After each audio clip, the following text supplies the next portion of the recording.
काली बहू ने खोला सौतन के कमरे में छुपा खुफिया राज। शर्मा परिवार का डाइनिंग एरिया। टेबल पर गरम गरम नाश्ता सजा होता है, पराठे, चाय और टिफिन। नेहा रसोई से बार बार आकर सबको खाना परोस रही होती है। उसके चेहरे पर पसीना और थकान साफ दिख रही होती है, लेकिन फिर भी वो मुस्कुराने की कोशिश करती है। कमला देवी, मोहन जी और दिव्या टेबल पर बैठे होते हैं। काम तो ठीक कर लेती है, बस रंग थोड़ा और साफ होता तो क्या बात थी। हाँ मम्मी, आजकल तो बहुत तरीके आ गए हैं, भाभी भी चाहें तो थोड़ा ध्यान दे सकती हैं। नेहा ये सब सुनकर चुपचाप प्लेट में चाय रखती है। उसकी मुस्कान थोड़ी फीकी पड़ जाती है। तभी राघव सीढ़ियों से उतरता है ऑफिस जाने के लिए। राघव, नाश्ता कर लो और ये लंच भी ले जाओ, मैंने सब तैयार कर दिया है। नहीं, मुझे नहीं करना नाश्ता, ऑफिस में कुछ खा लूंगा। लेकिन आपने सुबह से कुछ नहीं खाया। समझ नहीं आता क्या? कहा ना नहीं खाना। नेहा चुप हो जाती है। उसके हाथ में पकड़ा टिफिन धीरे धीरे नीचे हो जाता है। माहौल एकदम भारी हो जाता है। पता नहीं ये मुझसे बात क्यों नहीं करते। अभी तो शादी की शुरुआत ही है, आगे हमारा रिश्ता कैसा चलेगा। कोई बात नहीं बेटा, शादी के शुरुआती दिनों में ऐसा हो जाता है। तुम दोनों को हर हाल में एक दूसरे का साथ देना पड़ेगा। नेहा हल्की सी मुस्कान दे देती है, लेकिन उसकी आंखों में दर्द साफ झलकता है। रात को नेहा और राघव अपने कमरे में बैठे होते हैं। कमरे में हल्की रोशनी होती है और माहौल शांत होता है। तभी उसका फोन बजता है। Video call. अरे नेहा, क्या कर रही हो? देख, मैं तो हनीमून पर आई हूँ, सोचा तुझे भी नजारे दिखा दूं। तू नहीं गई क्या हनीमून पर? नहीं यार, अभी नहीं गई, बात करूंगी, हम लोग भी जाएंगे। अच्छा ठीक है, जहाँ भी जाना प्लान करो, मुझे जरूर बताना। कॉल कट जाती है। नेहा की मुस्कान धीरे धीरे गायब हो जाती है। राघव बेड पर बैठकर मोबाइल चला रहा होता है। नेहा हिम्मत जुटाकर उसके थोड़ा पास होती है। चलो ना, हम भी हनीमून पर चलते हैं, हमारी शादी को 5 महीने हो गए। मुझे कहीं नहीं जाना तुम्हारे साथ। क्यों? तुम्हारी शक्ल को लेकर मैं कहीं नहीं जा सकता, समझी? ये सुनकर नेहा का चेहरा उतर जाता है। उसकी आंखें भर आती हैं। आप हर वक्त इतना गुस्से में क्यों रहते हो? क्या इंसान सिर्फ रंग रूप पर ही मरता है? सीरत कोई चीज नहीं होती। आजकल के जमाने में सब लोग बुक को कवर से जज करते हैं, और वैसे भी तुम इतनी काली हो कि मुझे तुम्हारे साथ खड़े होने में शर्म आती है। ये सुनते ही नेहा की आंखों से आंसू बहने लगते हैं। अगली सुबह घर चहल पहल से भरा होता है। नेहा पूरे घर में इधर उधर घूमकर सबकी जरूरतों का ध्यान रख रही होती है। कभी सास के लिए दवाई, कभी ससुर के लिए चाय, कभी दिव्या के लिए कपड़े प्रेस। सब उससे खुश रहते हैं सिवाय राघव के। नेहा बेटा, तुमने तो आज फिर से कमाल की चाय बनाई है। जी पापा जी, आपको पसंद आई तो अच्छा लगा। भाभी, मेरा प्रोजेक्ट फाइल भी आपने ही सेट किया ना, थैंक यू। अरे इसमें थैंक यू कैसा, तुम मेरी छोटी बहन जैसी हो। नेहा सबका ध्यान रखती है, हर छोटी बड़ी चीज का ख्याल रखती है, लेकिन राघव हमेशा उससे दूरी बनाकर रखता है, जैसे वो उसे देखना भी नहीं चाहता हो। राघव ऑफिस में लंच टाइम पर बैठा होता है। उसके चेहरे पर हल्की थकान होती है, लेकिन जैसे ही फोन बजता है उसके चेहरे पर मुस्कान आ जाती है। कौन आ रहा है? मुझे भी पता? सच में? ठीक है, मैं ऑफिस जल्दी खत्म करके शाम को आता हूँ। कॉल कट जाता है। राघव के चेहरे पर पहली बार सच्ची खुशी दिखती है। राघव जल्दी घर आ जाता है और अच्छे से तैयार होकर बाहर जाने लगता है। तभी दादी उसे आवाज देती है। राघव बेटा, नेहा को भी बाहर ले जा, पूरा दिन घर में रहती है, थोड़ा घूम आएगी तो अच्छा लगेगा। दादी, मैं इसे कहीं नहीं ले जा सकता। नेहा दरवाजे के पास खड़ी सब सुन रही होती है। उसका दिल धीरे धीरे टूट रहा होता है। और वैसे भी ये शादी आपकी मर्जी से हुई थी। आप लोग मुझे हर बात पर फोर्स मत किया करो। ये शादी भी जबरदस्ती करवाई मुझसे, और अब मैंने इसे 24 घंटे घुमाने का ठेका नहीं ले रखा है। घर में सन्नाटा छा जाता है। बेटा ऐसे मत बोल, नेहा बहुत अच्छी लड़की है। आप लोगों के लिए अच्छी होगी, मेरे लिए नहीं। घर का ड्राइंग रूम, पूरा परिवार बैठा होता है। दादी गंभीर होकर फैसला सुनाती हैं। राघव, तेरी शादी नेहा से ही होगी। मैं उसके परिवार को जानती हूँ, लड़की बहुत संस्कारी है, रंग थोड़ा सांवला है, लेकिन दिल बहुत साफ है। दादी, मुझे ये रिश्ता मंजूर नहीं है। बेटा रहने दे, दादी जो कह रही हैं वही ठीक है, हमें उनकी समझ पर भरोसा है। राघव मजबूर हो जाता है और बिना मन से उसकी शादी नेहा से करवा दी जाती है। राघव गुस्से में दरवाजा खोलता है और बिना पीछे देखे घर से बाहर निकल जाता है। नेहा दरवाजे पर खड़ी रह जाती है। उसकी आंखों में आंसू होते हैं, लेकिन वो कुछ नहीं कहती। मैंने तो हमेशा इस रिश्ते को निभाने की कोशिश की, लेकिन शायद मेरी कोशिशें इन्हें कभी दिखाई ही नहीं देती। शहर का एक मॉडर्न कैफे, हल्की म्यूजिक बज रहा होता है। सभी दोस्त एक टेबल पर बैठे हंसी मजाक कर रहे होते हैं। तभी दरवाजा खुलता है और अंदर एंट्री होती है रिया की। स्टाइलिश ड्रेस, कॉन्फिडेंट चाल, चेहरे पर मुस्कान, सबकी नजरें उसी पर टिक जाती हैं। Hi guys. अरे रिया, वेलकम। अरे रिया, वेलकम यार, कितने साल बाद मिल रही हैं। मैं बहुत अच्छी हूँ, तुमसे बताऊं? राघव थोड़ा नर्वस होकर उसे देख रहा होता है।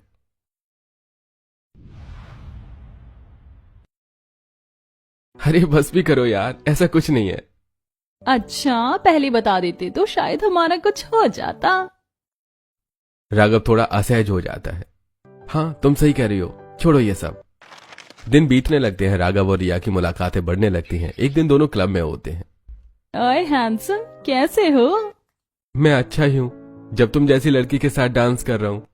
रिया शर्मा जाती है। अब धीरे धीरे दोनों कभी कैफे कभी पार्क, धीरे धीरे दोनों एक दूसरे के करीब आने लगते हैं। मेरी बीबी मुझे बिल्कुल अच्छी नहीं लगती, बहुत काली है। कोई बात नहीं, हर किसी की लाइफ में खुश रहने का हक होता है। मैं तो हूं ना। राघव उसकी बातों में आकर और भी करीब आ जाता है। एक दिन रिया पहली बार राघव के घर आती है। कमला देवी उसे देखकर हैरान रह जाती है। अरे रिया, तू तो सालों बाद मिल रही है, बताया नहीं? कब आई लंदन से तू? आंटी, पढ़ाई खत्म हो गई तो सोचा इंडिया में जॉब कर लूं। बहुत अच्छी बात है बेटा। धीरे धीरे रिया का आना जाना बढ़ जाता है। वो अक्सर घर पर रहने लगती है। नेहा किचन से सब देख रही होती है। जब भी राघव को कॉल आता है, रिया ही फोन उठाती है। पता नहीं ये कौन लड़की है, हर वक्त इनके साथ ही रहती है। बेटा तो परेशान मत हो, ये राघव की बचपन की दोस्त है। जी मम्मी जी, मुझे कोई दिक्कत नहीं है। लेकिन उसके चेहरे पर साफ दिखता है कि उसे बहुत तकलीफ हो रही होती है। एक दिन राघव और रिया अकेले बैठे होते हैं।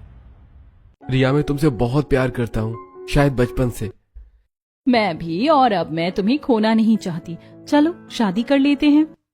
दोनों एक दूसरे का हाथ पकड़ लेते हैं और बिना किसी को बताए शादी का फैसला कर लेते हैं।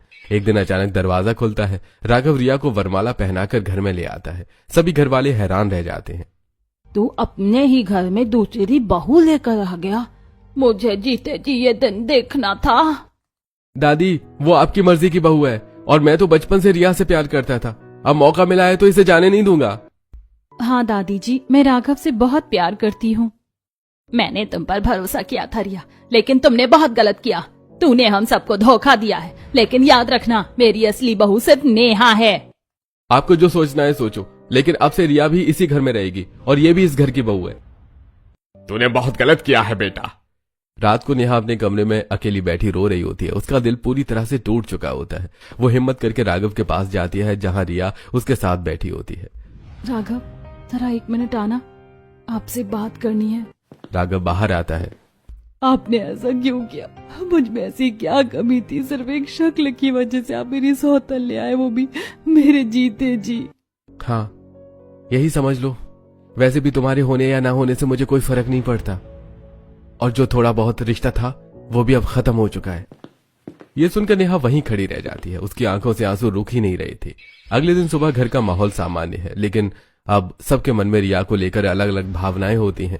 नेहा रसोई से चाय बनाकर सबको दे रही होती है। उसके चेहरे पर वही शांति है, लेकिन अंदर से वो टूटी हुई है। अब वो चुड़ैल तो इस घर में आ ही गई है, लेकिन क्या काम करना उसकी जिम्मेदारी नहीं है।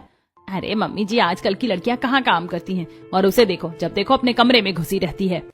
तभी सीढ़ियों से रिया नीचे उतरती है। अच्छे कपड़ों में सजी धजी नजर आती है। अब जब तुम इस घर में आ गई हो तो काम करने का भी तुम्हारा जिम्मा है। ऐसा नहीं है कि तुम बस आराम ही करती रहो। तुम्हारे लिए नौकर नहीं रखे हमने। मम्मी जी, आपने तो मुझे पहले ही एक्सेप्ट नहीं किया, और पहले आप मुझसे कितने अच्छे से बात करती थी। जब से मैं इस घर में आई हूँ, पता नहीं आपको क्या हो गया। शादी के बाद तो आप बिल्कुल बदल ही गई हो। जब तक तू राघव की दोस्त थी तब तक तू मुझे अच्छी लगती थी। अब तो तू मुझे 1 नंबर की धोखेबाज लड़की लगती है। जो आपको सोचना है सोचते रहिए, वैसे भी आपकी सोच से मुझे फर्क नहीं पड़ता। इतना कहकर रिया वहां से चली जाती है। घर का माहौल और भी तनाव से भर जाता है। ऐसी बेशरम लड़की को क्या शर्म आएगी जो बिना इजाजत इस घर में आ गई, हमारी इतनी सालों की इज्जत मिट्टी में मिला दी। अब धीरे धीरे रिया का असली रूप सामने आने लगा था। वो ज्यादातर समय अपने कमरे में ही बंद रहती है। दरवाजा हमेशा लॉक, किसी को अंदर आने की इजाजत नहीं होती है। एक दिन घर के बाहर एक मिस्त्री आता है। अरे, तूने मिस्त्री क्यों बुलाया? इसकी क्या जरूरत पड़ गई? मुझे अपने कमरे में थोड़ा अलग काम करवाना है। मिस्त्री सीधा रिया के कमरे में चला जाता है। दरवाजा बंद हो जाता है। अंदर क्या हो रहा है किसी को कुछ नहीं पता चलता। कुछ घंटों बाद मिस्त्री बाहर निकलता है और चला जाता है। रिया फिर से अपने कमरे में लॉक लगा देती है। ऐसा क्या करवा लिया तूने कमरे में? आपसे मतलब बस कुछ पर्सनल काम करवाया है। कमला देवी चुप हो जाती है, लेकिन उनके चेहरे पर साफ शक नजर आता है। पता नहीं एक ही कमरे में घुसी रहती है, जब देखो दरवाजा बंद। नेहा दूर खड़ी ये सब देख रही होती है। उसके मन में सवाल उठने लगते हैं। ये लड़की कुछ तो छुपा रही है, हर वक्त कमरे में बंद रहती है, और अब ये मिस्त्री, जरूर कुछ गड़बड़ है। अगली सुबह रिया अपने कमरे से बाहर निकलती है और जल्दी जल्दी दरवाजे को लॉक करने लगती है। तभी नेहा वहां से गुजर रही होती है और ये सब देख लेती है। इस घर में कोई चोर नहीं है जो तुम रोज अपने कमरे पर ताला लगा देती हो? तुमसे मतलब अपने पति को तो तुम संभाल नहीं पाई और दूसरों के कमरों पर नजर रख रही हो। नेहा एक पल के लिए चुप हो जाती है। यह बात उसे अंदर तक चुभ जाती है।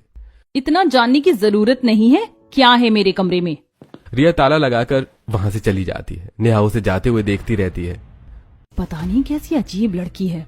दोपहर को पूरा परिवार डाइनिंग टेबल पर बैठकर खाना खा रहा होता है। तभी रिया के फोन पर बार बार कॉल आने लगती है। रिया बार बार फोन देखती है और हर बार उसे साइलेंट कर देती है। अगर इतना जरूरी फोन है तो उठा लो ना। हाँ, मैं अभी आती हूँ। रिया जल्दी से उठकर अपने कमरे में चली जाती है। पता नहीं जब देखो अपने कमरे में घुसी रहती है। अगर अपने कमरे में ही रहना था तो इस घर में आई ही क्यों है? मम्मी जी पता है कि अपने कमरे का ताला भी लगा कर रखती है। बहुत अजीब लड़की है। अरे काम से बचने के लिए कुछ भी कर सकती है। सोचती होगी सबको लगेगा इसकी तबीयत खराब है। हाँ मम्मी, और पता नहीं 24 घंटे फोन पर बात करती रहती है। आप लोग उसके सामने ऐसा कुछ मत बोलिए। वो बहुत अच्छी लड़की है, भले ही आपको पसंद ना हो। सब एक दूसरे को देखने लगते हैं लेकिन किसी को कुछ समझ नहीं आता। अगले दिन नीचे हॉल में रिया फोन पर बिजी होती है। ऊपर नेहा अपने कमरे से बाहर निकलती है। तभी उसकी नजर रिया के कमरे पर पड़ती है। आज दरवाजा खुला होता है और ताला नहीं लगा होता। आज ताला नहीं लगाया। नेहा धीरे धीरे दरवाजे की तरफ बढ़ती है और बिना किसी को बताए कमरे के अंदर चली जाती है। नीचे से रिया की नजर पड़ती है कि नेहा उसके कमरे में जा रही है। वो घबराकर तेजी से ऊपर भागती है। नेहा! रिया कमरे में पहुंचते ही नेहा को धक्का देकर बाहर निकाल देती है। मेरे कमरे में मत आया करो। कितनी बार बताया है, ये मेरा प्राइवेट स्पेस है। ये कमरा इस घर के अंदर ही है ना। तुमने इसे खरीदा नहीं है, ना ही दहेज में लाई हो। और वैसे भी तुम मेरे कमरे में कभी भी आ जाती हो। हाँ, मैं तुम्हारे कमरे में आ सकती हूँ लेकिन तुम मेरे कमरे में नहीं आ सकती, समझी? नेहा कुछ पल के लिए उसे देखती रह जाती है। उसके चेहरे पर हैरानी और शक दोनों होते हैं। पता नहीं कैसी साइको है, अपने कमरे के लिए इतनी पागल है। रिया तुरंत दरवाजा बंद करके फिर से ताला लगा देती है। शाम को घर का ड्राइंग रूम में रिया सोफे पर बैठी होती है, मोबाइल हाथ में, लेकिन ध्यान कहीं और होता है। नेहा किचन से झांककर उसे देख रही होती है।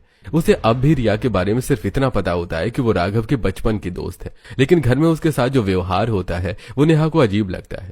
तभी मोहन जी अंदर आते हैं। जैसे उनकी नजर रिया पर पड़ती है, उनके चेहरे पर अपनापन आ जाता है। बेटा कैसी हो? दूर खड़ी नेहा ये सुनती है और थोड़ा चौंक जाती है। तुम्हारी मम्मी कैसी है? बिना प्रीतम के कैसे संभाल रही होंगी सब? प्रीतम नाम सुनते ही रिया का चेहरा बदल जाता है। उसकी आंखों में गुस्सा और दर्द एक साथ दिखता है। आप बस रहने दीजिए। इतना कहकर रिया अचानक गुस्से में उठती है और वहां से चली जाती है। पूरा माहौल अजीब सा हो जाता है। नेहा ये सब देखकर और भी ज्यादा कंफ्यूज हो जाती है। नेहा किचन में आती है जहां कमला देवी काम कर रही होती है। मम्मी जी, एक बात पूछूं? हाँ बेटा पूछो। पापा जी रिया को हमेशा बेटा कहकर क्यों बुलाते हैं? और जब भी उसके पापा के बारे में पूछते हैं वो गुस्से में क्यों चली जाती है? कमला देवी कुछ पल के लिए चुप हो जाती है। बेटा ये बात तो तुझे तेरे पापा जी ही बता सकते हैं। रात को मोहन जी गार्डन में अकेले बैठे होते हैं। नेहा धीरे धीरे उनके पास जाती है। पापा जी एक बात पूछूं? हाँ बेटा पूछो। आप रिया को हमेशा बेटा क्यों कहते हैं? और जब भी आप उसके पापा के बारे में पूछते हैं वो इतनी नाराज क्यों हो जाती है? ये सवाल सुनकर मोहन जी कुछ पल के लिए चुप हो जाते हैं। उनकी आंखों में पुरानी यादें तैरने लगती हैं। कई साल पहले का समय, एक छोटा सा शहर जहां दो दोस्त खड़े हैं, मोहन और प्रीतम। दोनों बचपन के साथ ही होते हैं। स्कूल से लेकर कॉलेज तक हर चीज साथ की, हंसी मजाक, सपने, सब कुछ साझा। मोहन देखना, एक दिन हम दोनों अपनी खुद की कंपनी खोलेंगे। और तब भी हमारी दोस्ती ऐसी ही रहेगी हमेशा। दोनों की शादी भी लगभग एक ही समय पर होती है और संयोग से एक ही शहर में बस जाते हैं। उनके परिवार भी एक दूसरे के बहुत करीब होते हैं। फिर दोनों मिलकर काम शुरू करते हैं। एक ही साइट, एक ही सपना, सब कुछ परफेक्ट लगता है। खुशियों भरे एक पल, दोनों परिवार साथ खाना खाते हैं। छोटी सी रिया और छोटा राघव साथ खेलते हैं। सब कुछ एक खुशहाल परिवार जैसा लगता है, लेकिन अचानक कुछ ऐसा होता है जिससे ये दोस्ती हमेशा के लिए बदल जाती है। बेटा वो बहुत पुरानी बात है। रिया मेरे लिए हमेशा बेटी जैसी रही है, इसलिए मैं उसे बेटा कहता हूँ। लेकिन कुछ गलतफहमियां ऐसी हुई जो आज तक खत्म नहीं हो पाई। अगर इतनी पुरानी और गहरी दोस्ती थी तो फिर भी वो आपसे इतनी नाराज क्यों है? वक्त के साथ सब ठीक हो जाएगा बेटा। पुराने जख्म इतनी जल्दी नहीं भरते। नेहा चुप हो जाती है, लेकिन उसके मन में सवाल और भी गहरे हो जाते हैं। रात को 2 बजे पूरा घर गहरी नींद में डूबा होता है। हल्की हल्की अंधेरी रोशनी में नेहा पानी लेने के लिए रसोई की तरफ जा रही होती है। तभी उसकी नजर सीढ़ियों की तरफ जाती है जहां रिया धीरे धीरे ऊपर जा रही होती है। उसके हाथ में एक काली पोटली होती है। ये इतनी रात को और ये काली पोटली? रिया जल्दी से अपने कमरे में जाती है और अंदर जाकर दरवाजा लॉक कर लेती है। नीचे हल्की लाइट जल रही होती है। नेहा नीचे देखती है तो राघव सोफे पर सो रहा होता है। ये लोग शादी के बाद भी साथ नहीं सोते, और ये इतनी रात को कमरे में क्या छुपा रही है? नेहा के मन में पहली बार गहरा शक पैदा होता है। अगली सुबह नेहा राघव के पास जाती है। आप लोग साथ में नहीं सोते? मुझे वो लड़की बिल्कुल सही नहीं लग रही है। तुम्हारी सही लगने या लगने से कुछ बदल नहीं जाएगा। जो सच है उसे मान लो, एक्सेप्ट कर लो कि इस घर में तुम्हारी सौतन आ चुकी है। एक दिन आपको इस बात का बहुत पछतावा होगा। उस दिन शायद आप मेरे पैरों में गिरकर मुझसे माफी मांगेंगे। हाँ, तुम्हारी सपनों में। अगले दिन रिया अपने कमरे में फोन पर बात कर रही होती है। दरवाजा थोड़ा सा खुला होता है। मम्मी, इतना आसान नहीं होता। आपको क्या ये सब खेल लगता है? जब सब होगा मैं खुद बता दूंगी आपको, बस टेंशन मत लो। तभी दिव्या वहां से गुजर रही होती है और ये बातें सुन लेती है। वो चौंक जाती है। दिव्या भागकर नेहा के पास जाती है। भाभी, वो रिया किसी से फोन पर बात कर रही थी और कह रही थी कि सब कंट्रोल में है, आप टेंशन ना लो। क्या? भाभी, मुझे तो कुछ गड़बड़ लग रही है। वो लड़की बिल्कुल सही नहीं है। मुझे भी और पूरे परिवार को ही नहीं लगती है सही। हर वक्त अपने कमरे में बंद रहती है, कुछ तो जरूर छुपा रही है। अगले दिन राघव और रिया उसके कमरे में बैठे होते हैं। कमरे में हल्की सी अजीब सी सजावट होती है। राघव की नजर एक फोटो पर पड़ती है। ड्रेसिंग टेबल के पास एक काले स्कल की तस्वीर लगी होती है। ये क्या है रिया? तुम्हें स्कल का फोटो क्यों लगा रखा है? इतना डरावना लग रहा है। ऐसा लग रहा है जैसे कोई टोना टोटका हो रहा हो कमरे में। मुझे ऐसी डार्क चीजें थोड़ी अच्छी लगती हैं। चलो, जैसी तुम्हारी मर्जी। अगले दिन सुबह रिया बिना किसी को बताए घर से चली जाती है। पूरा दिन बीत जाता है लेकिन वो वापस नहीं आती। रात को देर से दरवाजा खुलता है। कहाँ गई थी तुम? सुबह से शाम तक बाहर थी, बिना बताए घर से निकल गई। मेरे भी अपने काम होते हैं, हर चीज आपको बताकर थोड़ी जाऊंगी। यह हमारा घर है, कोई धर्मशाला नहीं है जहाँ तुम बिना बताए जाओ और जब मन करे तब आओ। तो मैं भी अब राघव की पत्नी हूँ। मेरा भी इस घर पर बराबरी का हक है। इतना कहकर रिया गुस्से में वहां से चली जाती है। पूरा परिवार हैरान रह जाता है और नेहा के मन में अब शक यकीन में बदलने लगता है। रिया कुछ बहुत बड़ा और खतरनाक छुपा रही है। ऐसा ही होता जब घर में गलत लड़की आ जाए। अगली सुबह घर में हलचल होती है लेकिन नेहा अपने कमरे में लेटी होती है। उसकी तबीयत ठीक नहीं होती। चेहरा पीला, आंखों में कमजोरी। वो उठने की कोशिश करती है लेकिन फिर से लेट जाती है। नीचे रसोई में आज रिया खाना बना रही होती है। सबको ये देखकर थोड़ा अजीब लगता है क्योंकि उसने पहले कभी काम नहीं किया था। आज तो बड़ी सेवा भाव जाग रहा है तुम्हारा। क्यों मम्मी जी, मैं खाना नहीं बना सकती क्या? कुछ देर बाद मोहन जी टेबल पर बैठकर खाना खाने लगते हैं। रिया खुद उनके सामने प्लेट रखती है। पापा जी, आज खाना मैंने अपने हाथों से बनाया है, आप खाकर बताइए कैसा लगा। अच्छा है बेटा, देखते हैं। जैसे मोहन जी कुछ और खाते हैं, कुछ ही मिनटों में उनका चेहरा बदलने लगता है। ये क्या हो रहा है? अचानक उनके मुंह से झाग निकलने लगते हैं। उन्हें जोर जोर से उल्टियां होने लगती हैं। अरे क्या हो गया आपको? आपने ऐसा क्या खा लिया? रुको मम्मी, मैं डॉक्टर को फोन करती हूँ। मैंने बस रिया के हाथ की बनी सब्जी रोटी खाई थी। पता नहीं उसमें क्या था। जब से खाई है तब से हालत खराब हो गई है। थोड़ी देर में डॉक्टर घर पहुंचते हैं और तुरंत मोहन जी का इलाज शुरू करते हैं। आपने क्या खाया था सर? बस दाल रोटी। हाँ, मामला थोड़ा अलग लग रहा है। तभी नेहा धीरे धीरे नीचे आती है। उसकी तबीयत अभी भी खराब होती है लेकिन चिंता उसे खींच लाती है। वो डॉक्टर को साइड में ले जाती है। डॉक्टर, क्या हुआ पापा जी को? आज मैंने खाना नहीं बनाया था, क्या खाने की वजह से कुछ हुआ है? देखिए, इनके खाने में किसी ने पॉइजनस चीज मिलाई थी, इसी वजह से इनके मुंह से झाग निकल रही थी। अच्छा हुआ आपने मुझे समय पर बुला लिया, वरना ये जहर इनके पूरे शरीर में फैल सकता था। पॉइजन? लेकिन हमारे घर में तो ऐसी कोई चीज है ही नहीं। राशन भी नया आया है। मुझे नहीं पता, लेकिन अब आपको इनका खास ध्यान रखना होगा। नेहा के चेहरे पर गहरा शक उतर आता है। उसकी नजर धीरे धीरे रिया की तरफ जाती है जो दूर खड़ी सब देख रही होती है। अगली सुबह घर के गार्डन में रिया कुछ अजीब तरह के फूल तोड़ रही थी, काले से अनजाने पौधे। नेहा ऊपर से ये सब देख रही होती और जल्दी से नीचे आती है। ये कौन सा पौधा लेकर जा रही हो तुम? मैंने इससे पहले कभी हमारे गार्डन में नहीं देखा। कहाँ से लाई हो ये? तुमसे मतलब नहीं है मुझे। मैं इसे अपनी बालकनी में लगाने वाली हूँ, कहीं से भी लाई हूँ। रिया उन फूलों को लेकर सीधे अपने कमरे में चली जाती है और फिर से दरवाजा बंद कर लेती है। नेहा वहीं खड़ी सोच में पड़ जाती है। उसके चेहरे पर अब साफ शक और डर दिख रहा होता है। अब तो मुझे पता लगाना ही पड़ेगा। ये बार बार कमरे में जाना, अजीब पौधे और पापा जी की अचानक तबीयत खराब होना, ये सब कुछ सही नहीं लग रहा। अब पानी सर से ऊपर जा रहा है। अगली सुबह रिया अपने कमरे में होती है, तभी दरवाजे पर हल्की दस्तक होती है। रिया, दरवाजा खोलो। रिया दरवाजा खोलती है, चेहरे पर हल्की नाराजगी। क्या है? तुम्हें नीचे मम्मी जी बुला रही हैं, पूछ रही थी कि तुम्हें मार्केट जाना है या नहीं। क्या? वो तो मुझसे इतनी नाराज है, आज अचानक मार्केट के लिए पूछ रही हैं। मुझे क्या पता, जाकर खुद ही पूछ लो।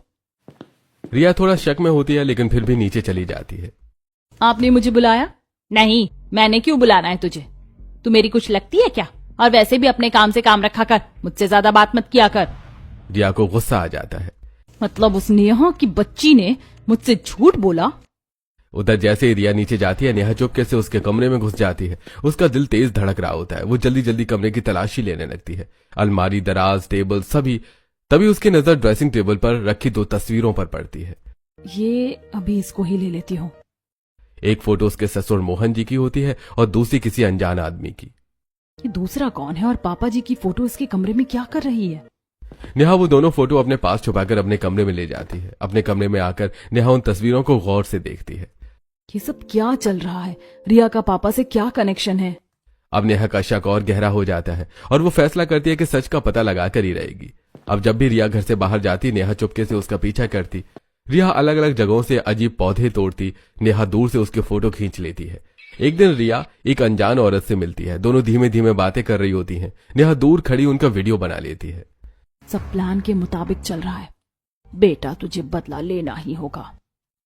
नेहा ये सुनकर चौंक जाती है, लेकिन उसे ये नहीं पता होता कि वो औरत रिया की माँ है। शाम को घर आकर नेहा कमला देवी से सवाल करती है। मम्मी जी, रिया की मम्मी कहाँ रहती हैं? पता नहीं बेटा, जब से हम उस शहर को छोड़कर आए उसके बाद उसकी मम्मी कहाँ चली गई, हमें कुछ पता नहीं। नेहा अपने कमरे में बैठी होती है, सामने वो तस्वीरें और फोन में रिकॉर्ड किए हुए वीडियोस। पापा जी की फोटो, वो अनजान आदमी, ये औरत और बदला लेने की बात। कुछ तो बहुत बड़ा राज छुपा है और अब ये राज मैं ही खोल कर रहूंगी। शाम को घर का माहौल सामान्य दिख रहा होता है, लेकिन नेहा के चेहरे पर आज अलग ही आत्मविश्वास होता है। उसकी आंखों में अब डर नहीं बल्कि सच सामने लाने का हौसला होता है। तभी दरवाजा खुलता है। राघव और रिया हंसते हुए घर में एंट्री करते हैं। दोनों बहुत खुश नजर आ रहे थे और सीधे अपने कमरे की तरफ बढ़ने लगते हैं। रुको! सबकी नजरें नेहा की तरफ मुड़ जाती हैं। मुझे आप सबसे एक जरूरी बात करनी है। क्या हुआ बेटा? हाँ बेटा, क्या बात है? मैं सब लोगों से बात कर रही हूँ। राघव, तुम भी यहीं रुको। राघव चिढ़कर रुक जाता है। आज मैं तुम्हें दिखाती हूँ कि तुम्हारी ये सती सावित्री रिया इस घर में किस मकसद से आई है। नेहा, इस पर उंगली उठाने की जरूरत नहीं है। अभी तुम इस घर में हो, लेकिन अगर तुमने इस पर कोई इल्जाम लगाया ना तो तुम्हें इस घर से बाहर निकाल दूंगा और डिवोर्स दे दूंगा। हाँ, जो करना है कर लो, मैं तुमसे नहीं डरती।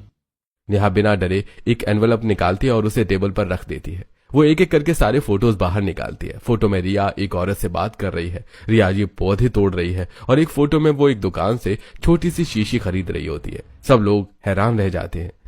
ये सब क्या है? रिया की हालत खराब होने लगती है। ये क्या बकवास है नेहा? तुमने रिया की इतनी सारी फोटो क्यों ली? तुम उसका पीछा कर रही थी। तुम्हें अभी भी समझ नहीं आया? ये हमारे घर में कुछ खुफिया करने आई थी। ये जो शीशी है ये जहर की है और ये जो फूल तोड़ रही है ये जहरीले पौधे हैं। और जिस दिन पापा जी की तबीयत खराब हुई थी उस दिन भी खाने में जहर मिलाया गया था। लेकिन तुम्हें क्या दिखेगा? तुम्हारी आंखों पर तो प्यार की पट्टी बंधी हुई है। तुम पागल हो क्या? मैं क्यों मारूंगी घर वालों को? नेहा सबको लेकर रिया के कमरे में जाती है। वो दीवार पर लगे उस स्केलेटन के फोटो को हटाती है। उसके पीछे एक छोटा सा छुपा हुआ लॉकर नजर आता है। रिया घबराकर पीछे हटने लगती है। नहीं, उसे मत खोलो। लेकिन नेहा बिना रुके लॉकर खोल देती है। अंदर देखकर सबकी सांसें थम जाती हैं। अंदर कई तरह के जहर रखे होते हैं, कुछ बोतलों में, कुछ सूखे पौधों के रूप में। ये सब ऐसे जहर हैं जो इंसान को धीरे धीरे अंदर से खत्म करते हैं और किसी को पता भी नहीं चलता कि ये मर्डर है। सबको लगता है कि इंसान खुद ही मर गया। सब लोग दंग रह जाते हैं। हे भगवान! मतलब ये मुझे मारने की कोशिश कर रही थी? पूछो अपनी रिया से, ये इतना सारा जहर लेकर इस घर में क्या कर रही थी? क्यों अपने कमरे का ताला लगाकर बार बार अंदर जाती थी? क्यों किसी को अंदर नहीं आने देती थी? और आखिर इसका असली मकसद क्या है? रिया बिल्कुल चुप हो जाती है। उसका चेहरा सफेद पड़ जाता है, आंखों में डर साफ दिखता है। नेहा के सबूत सामने आते ही घर का माहौल भारी हो जाता है। तभी अचानक रिया अपने पीछे से एक बंदूक निकालती है और सबकी तरफ तान देती है। अगर तुम में से किसी ने भी ज्यादा हलचल की तो यहीं मार दूंगी और तुम्हारे पापा को भी आज नहीं छोड़ूंगी। सब लोग डर से खड़े हो जाते हैं। कमला देवी, मोहन जी, दादी, सबकी सांसें थम जाती हैं। तभी दिव्या ऊपर से ये सब देख लेती है। वो घबरा जाती है लेकिन समझदारी दिखाते हुए चुपचाप अपने कमरे में जाती है। हेलो पुलिस, जल्दी आइए, हमारे घर में कुछ बहुत खतरनाक होने वाला है। नीचे सब डरे खड़े होते हैं। तभी अचानक दरवाजा खुलता है और पुलिस अंदर आ जाती है। सर, इसने हमारे परिवार को मारने की कोशिश की है। हाँ सर, इसे ले जाइए, ये एक मर्डरर है। मुझे कोई यहाँ से नहीं ले जा सकता जब तक मैं अपना बदला पूरा नहीं कर लूं। मैं तुम्हारे पापा को मार कर ही रहूंगी। पुलिस तुरंत रिया को पकड़ लेती है और उसकी बंदूक छीन लेती है। मैंने तुम पर कितना भरोसा किया, तुम मेरे पापा को क्यों मारना चाहती हो? सच सच बता, वरना इसी बंदूक से तुम्हारा एनकाउंटर कर देंगे। रिया डर जाती है और चिल्लाकर सच बताने लगती है। तुम्हारे पापा ने मेरे पापा को मारा था। एक कंस्ट्रक्शन साइट जहां राघव के पापा और रिया के पापा साथ काम कर रहे होते हैं। हम दोनों मिलकर अपनी कंपनी बनाएंगे। हाँ, हम दोस्त नहीं भाई हैं। अचानक बिल्डिंग गिर जाती है, अफरा तफरी मच जाती है। राघव के पापा उन्हें बचाने की कोशिश करते हैं लेकिन रिया के पापा मलबे के नीचे दब जाते हैं। भाई मुझे माफ कर देना। तभी रिया की मम्मी वहां पहुंचती हैं और मोहन जी के हाथ में खून से सना सरिया देख लेती है। वो मान लेती हैं कि ये मर्डर है। तुमने मेरे पति को मारा है। उसी दिन से नफरत शुरू हो जाती है। नहीं भाभी, ऐसा नहीं है जैसा आप सोच रही हो। वो नहीं मानती और रिया को भी यही बताती है। तेरे पापा की मौत का बदला लेना ही होगा। मैं बदला लेकर रहूंगी मम्मी। मोहन जी की आंखों में आंसू आ जाते हैं। बेटा, जितना वो तेरा बाप था उतना ही मेरा भाई भी था। मैंने उसे बचाने की पूरी कोशिश की थी। वो एक हादसा था, अगर मैं कुछ कर सकता तो अपनी जान दे देता। मुझे पहले ही लग गया था कि कुछ बड़ा राज छुपा है, इसीलिए मैंने सारे सबूत इकट्ठा किए। बेटा, तूने ये सब कैसे किया? नेहा रिया का पीछा करती है, दुकान पर उसकी फोटो खींचती है, दुकानदार से पूछती है, भैया ये किस चीज की बोतल है? दीदी, ये जहर की बोतल थी। जहां नेहा इंटरनेट पर पौधों के बारे में पढ़ती है और पता चलता है कि वो जहरीले हैं। एक दिन वो चुपके से चाबी वाले को बुलाकर डुप्लीकेट चाबी बनवाती है और लॉकर खोलकर सारा जहर देख लेती है। ये क्या करने वाली है? राघव टूट जाता है। तुमने ऐसा क्यों किया? मैं तुमसे सच्चा प्यार करता था और तुम्हारी वजह से मैंने नेहा को भी धोखा दिया, लेकिन तुम तो मेरे परिवार को ही मारना चाहती थी। वो नेहा के पैरों में गिर जाता है। मुझे माफ कर दो नेहा, मैंने तुम्हें कभी समझा ही नहीं। अब समझ आया, इंसान की खूबसूरती बाहर नहीं अंदर होती है। सारी से यहाँ से ले जाइए, ऐसी लड़की को हम देखना भी नहीं चाहते। अगर मेरी समझदार बहू ना होती तो पता नहीं ये पर्दाफाश कैसे होता। इसने बड़े संयम से काम लिया है। पुलिस रिया को लेकर चली जाती है और घर में शांति छा जाती है। नेहा, सॉरी, आज से मैं तुम्हें अपनी पत्नी के रूप में पूरी इज्जत दूंगा। नेहा की आंखों में आंसू होते हैं लेकिन इस बार वो दर्द के नहीं, सम्मान और जीत के होते हैं। इंसान का रंग नहीं, उसका कर्म और दिल उसे खूबसूरत बनाता है। क्या आपने भी कभी कोई ऐसा खुफिया काम किया है जिसके बारे में किसी को पता नहीं है?